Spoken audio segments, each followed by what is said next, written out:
qu'on peut savoir le montant de l'investissement? Comment? Le montant de l'argent que vous avez investi. C'est de l'investissement humain, c'est du temps, c'est des voyages, c'est des choses comme ça. C'est pas, c'est pas à l'échelle de ce qu'on fait quand les gens viennent ici, qu'ils investissent pour faire, je sais pas quoi, une mine, de l'extraction de pétrole, ou des projets agricoles, ou hôteliers, enfin ça n'a rien à voir. On peut connaître vos partenaires autour. Partenaires? Par exemple, vous avez dit que... Il n'y a pas de partenaire. Je fais ça pour ça, je n'ai pas besoin de personne. Vous êtes le ministère? Hein? Le ministère. Non, le ministère n'est pas partenaire. Il est obligé, puisqu'il s'agit de ces jeunes concitoyens, il est obligé de prendre connaissance des programmes qu'on va faire, parce qu'il voudra forcément être certain que c'est en conformité avec la morale, avec tout ce que vous voulez, avec les principes, et aussi avec les codes, qui sont des codes de droit. Le droit du commerce ici n'est pas le même que le droit du commerce ailleurs.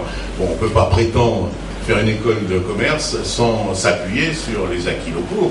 Et de la même manière, c'est des enseignants locaux. Je vais demander, comme je l'ai demandé, vous savez, j'étais jusqu'à aller à demander, les enseignants de l'école à Marseille n'étaient pas les mêmes que ceux qui étaient à Angoulême ou à Anvers. C'était vraiment les gens locaux.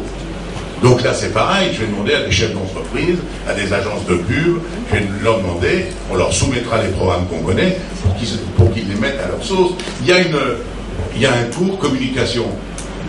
Je vais demander à un des instituts dans la communication, soit un organe de presse, soit une chaîne de télé, s'ils acceptent de venir donner des cours pour comment on s'y prend sur la communication, qu'est-ce que c'est dans le monde d'aujourd'hui, dans le monde des affaires en particulier, que de faire savoir ce qu'on sait faire.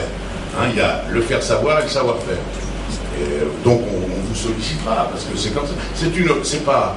C'est un truc collectif, c'est une volonté. Moi, avant de pouvoir dire ça, il fallait que je rencontre tous les gens que j'ai connus, là, en 3 jours.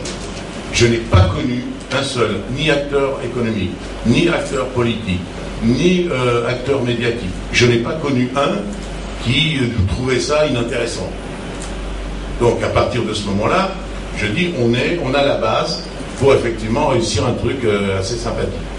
Et vous verrez que ça donne naissance à d'autres choses derrière, qui sont les apprentissages au métier de l'hôtellerie. Enfin, bon. On ne peut pas toujours, enfin, excusez-moi, il faut, à un moment donné, je crois que chaque citoyen doit comprendre qu'on ne peut pas toujours compter que sur l'État pour que les choses avancent.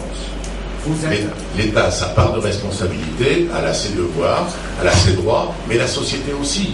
Elle ne peut pas se reposer toujours sur la volonté de l'organisme de tutelle suprême qu'on appelle l'État.